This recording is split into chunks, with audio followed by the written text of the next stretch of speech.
तो ये रहे आज के संडे विद सुपर बैटल के सारे क्वेश्चंस। तो चलो अब शुरू करते हैं। Optimus prime versus Optimus primal. अब इन दोनों के नाम काफ़ी मिलते जुलते हैं, लेकिन ऑप्टिमस प्राइम ऑटोबॉट्स का लीडर है और ऑप्टिमस प्राइमल मैक्सिमस का लीडर है। अब ये दोनों ट्रांसफॉर्मर है, इसलिए इन दोनों को हम 3 बेस पर कंपेयर कर सकते हैं: ट्रांसफॉर्मेशन, वेपन और लीडरशिप। सबसे पहले बात करें ट्रांसफॉर्मेशन की, तो ऑप्टिमस प्राइम को हमने कई सालों से एक सेमी ट्रक में ट्रांसफॉर्म होते हुए देखा है और ये ट्रक ट्रांसफॉर्मेशन काफी ज्यादा वर्सेटाइल है। कई बार डेंजरस सिचुएशन में इस ट्रांसफॉर्मेशन ने ही ऑप्टिमस को बाहर निकाला है। दूसरी तरफ ऑप्टिमस प्राइमल के पास गोरिल्ला टाइप ट्रांसफॉर्मेशन है, लेकिन इस फॉर्म से मैक्सिमल्स अपने एनवायरमेंट और सराउंडिंग में बहुत जल्दी अडेप्ट हो जाता है और प्राइमल कुछ सिचुएशन में इस फॉर्म में फाइट भी कर सकता है। लेकिन अगर बात करें किसकी ट्रांसफॉर्मेशन ज़्यादा अच्छी है, तो वो ऑप्टिमस प्राइम की है। ट्रक बनने के बाद वो बहुत ज़्यादा फास्ट ट्रैवल कर सकता है और साथ में बहुत ज़्यादा वर्सेटाइल बन जाता है। लेकिन अगर बात करें लीडरशिप की, तो ऑप्टिमस प्राइमल बहुत ज़्यादा इम्पेशेंट है, इसलिए वो जल्दी डिसीजन लेता है और कई बार वो बिना सोचे समझे ही अपने एनिमी पर अटैक कर देता है। इसलिए हम कभी प्राइमल को ठंडे दिमाग से स्ट्रैटेजी बनाते हुए नहीं देखेंगे और यही एक रीज़न है जिसकी वजह से मैक्सिमल्स ऑप्टिमस प्राइमल की ज़्यादा इज्जत नहीं करते। लेकिन दूसरी ओर ऑप्टिमस प्राइम है जो कई सालों से ऑटोबॉट्स को लीड कर रहा है और प्राइम हमेशा अपने आप को सेक्रीफाइस करने के लिए रेडी होता है ताकि फेलो ऑटोबॉट सेफ रहे। ऑप्टिमस प्राइम को अच्छे से बैटल स्ट्रेटेजी बनाते आती है और साथ में वो हमेशा इनोसेंट्स को प्रोटेक्ट करना चाहता है और सेम सोच बाकी ऑटोबॉट्स की है, इसलिए सारे ऑटोबॉट्स ऑप्टिमस प्राइम की बहुत ज़्यादा इज्जत करते हैं। ओवरऑल देखें तो ऑप्टिमस प्राइम एक बेटर लीडर है। अब बात करते हैं वेपन्स की। ऑप्टिमस प्राइमल के पास वैसे तो स्ट्रेंथ की कोई कमी नहीं है, इसलिए ज़्यादातर टाइम प्राइमल अपने फिजिकल स्ट्रेंथ का यूज़ करता है। लेकिन अगर ज़्यादा इंटेंस बैटल हो तो हमने प्राइमल को अपने 2 स्वॉर्ड्स का यूज़ करते हुए देखा है। लेकिन ऑप्टिमस प्राइम के पास बहुत सारे वेपन्स है, जैसे ब्लास्टर, स्वॉर्ड्स, एनर्जॉन एक्स और ऑप्टिमस के पास अच्छे बैटल स्किल्स है, इसलिए बंदा अकेले 4-5 डिसेप्टिकॉन्स को अकेले मार गिरा सकता है। ओवरऑल देखें तो ऑप्टिमस प्राइम हर एक चीज में ऑप्टिमस प्राइमल से बेटर है, इसलिए इनकी फाइट में ऑप्टिमस प्राइम विनर बन जाएगा क्योंकि वो ज्यादा वर्सेटाइल होने के साथ बेटर वेपन्स कैरी करता है। Thanos versus Kang. अब इन दोनों का कंपैरिजन आज यहाँ पर नहीं हो सकता क्योंकि मैंने ऑलरेडी कैंग द कॉन्करर को God of mischief Loki, mad Titan Thanos और अल्ट्रॉन से कंपेयर कर दिया है। मैं डिस्क्रिप्शन में लिंक दे दूंगा, आप वो वीडियो देख सकते हो। Superman versus Black Adam. इन दोनों की पावर्स ऑलमोस्ट सिमिलर है। इनफैक्ट ब्लैक एडम सुपरमैन ही है, बस लाइटनिंग पावर के साथ। अभी के लिए सिनेमैटिक यूनिवर्स में सुपरमैन की स्ट्रेंथ फीड ज़्यादा अच्छी देखने मिलती है, जिसकी बात हम थोड़ी देर में करते हैं। पर ड्यूरेबिलिटी देखें तो अर्थ पर बनने वाले वेपन्स इन दोनों पर काम नहीं करते। ब्लैक एडम को बीट करना है तो डीमन मैजिक आना चाहिए या फिर एटर्नियम से बने वेपन्स यूज़ करने पड़ेंगे और सुपरमैन को मारना है तो क्रिप्टोनाइट होना चाहिए। स्पीड में देखें तो अभी के लिए सुपरमैन फास्ट है, लेकिन धीरे धीरे जैसे ब्लैक एडम अपनी पावर्स को यूज़ करना सीखेगा, वो सुपरमैन जितना ही फास्ट मूव करने लगेगा। पर अब सिर्फ 3 चीज़ें हैं जिसमें सुपरमैन बेटर देखने मिल जाता है, जो है सुपर विलन्स, एक्सपीरियंस और स्ट्रेंथ। सुपरमैन कई सारे डेंजरस सुपर विलन से लड़ चुका है, जैसे क्रिप्टोनियन, स्टेफन वुल्फ और डूम्सडे। इन फाइट की वजह से सुपरमैन को कई सारा लाइफ एक्सपीरियंस और बैटल एक्सपीरियंस मिला और सुपरमैन की फिजिकल स्ट्रेंथ भी ब्लैक एडम से बेटर देखने मिलती है। इसलिए हो सकता है कि कॉमिक्स और एनिमेटेड शोज की कुछ सिचुएशंस में ब्लैक एडम सुपरमैन के इक्वल देखने मिले, लेकिन जब बात आती है सिनेमैटिक यूनिवर्स की, तो ब्लैक एडम की एज बहुत ज़्यादा है लेकिन एक्सपीरियंस ना के बराबर है क्योंकि हज़ारों सालों से वो अनकॉन्शियस था। इसलिए जब ये फाइट करेगी तब सिटी का बर्बाद होना तो पक्का है, लेकिन साथ में कई घंटों या फिर दिनों तक लड़ते रहेंगे। लेकिन अपने एक्सपीरियंस और स्ट्रेंथ की वजह से सुपरमैन आखिर में विनर बन जाएगा।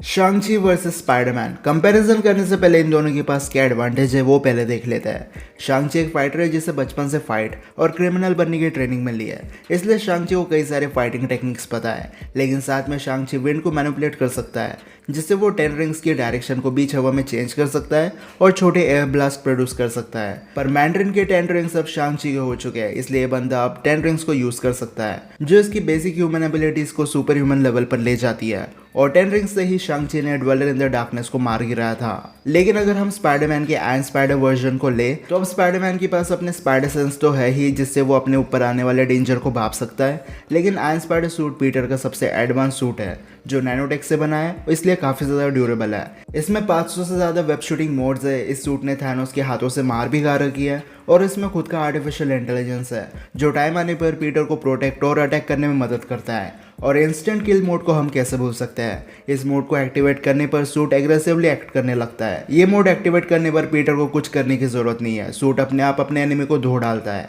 पर अब कंक्लूजन की बात करते हैं। स्पाइडरमैन को शांग-ची की तरह मार्शल आर्ट की ट्रेनिंग नहीं मिली है, ना ही स्पाइडी के पास 10 रिंग जैसे पावरफुल वेपन्स है।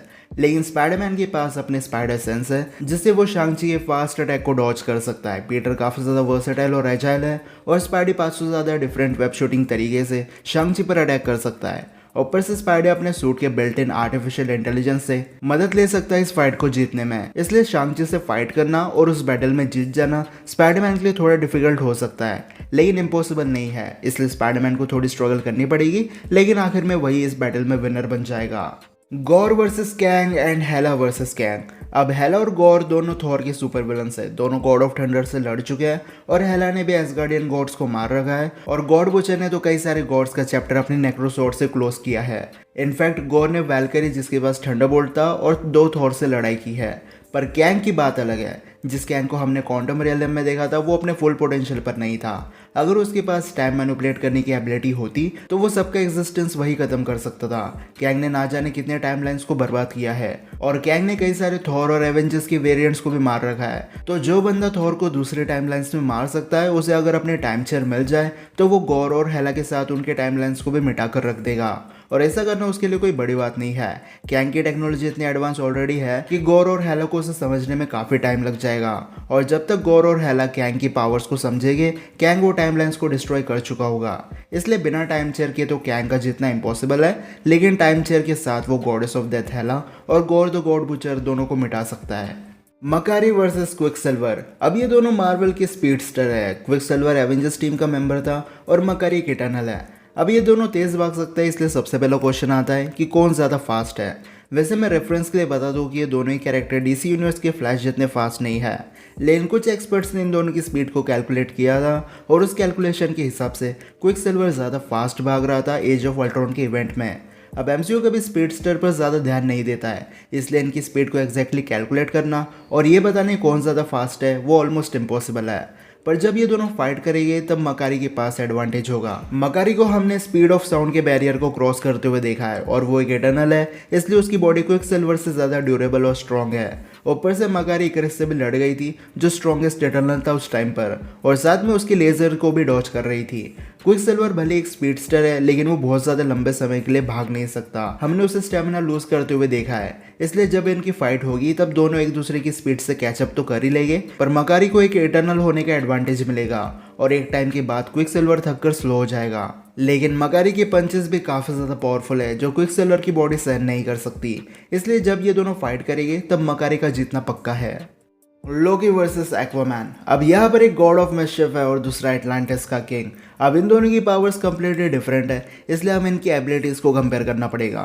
सबसे पहले अगर बात करें स्ट्रेंथ की तो 2012 तक लोकी की स्ट्रेंथ सेम थॉर के लेवल की थी। वो एक हैंड टू हैंड बैटल में थॉर को बराबरी की टक्कर दे सकता था। लोकी जब कैप्टन अमेरिका से फाइट कर रहा था उस टाइम पे ये बात साफ हो गई थी कि लोकी किसी भी सुपर सोल्जर से ज़्यादा पावरफुल है और ये नॉर्मल सी बात है क्योंकि लोकी एक फ्रोज जायंट है।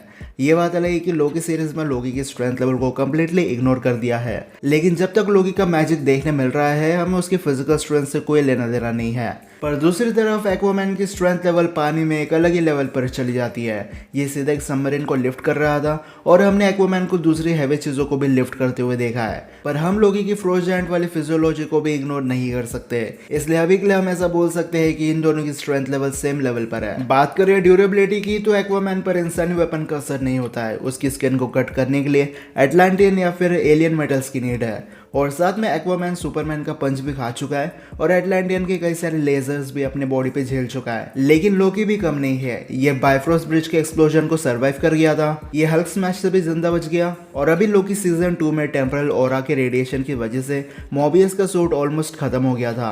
साथ में मोबियस भी मारा जाता, लेकिन लोकी की बॉडी को उस रेडिएशन से कुछ नहीं हुआ, जबकि इस समय लोकी के पास कोई सूट या आर्मर भी नहीं था। इसलिए फीट वाइज देखे तो लोकी के फीट्स काफी ज्यादा अच्छे हैं और उसकी ड्यूरेबिलिटी एक्वामैन से बेटर है। वेपन्स में एक्वामैन के पास ट्राइडेंट है जो शो ऑफ के लिए लाइटनिंग चैनलाइज कर सकता है, पर लाइटनिंग स्ट्राइक नहीं कर सकते। ट्राइडेंट अपने यूजर की नेचुरल एबिलिटीज को बहुत ज्यादा एनहांस कर देता है। इस वेपन से शॉकवेव बन सकते हैं और जिसके पास ट्राइडेंट होता है वो 7 सीज को कंट्रोल भी कर सकता है।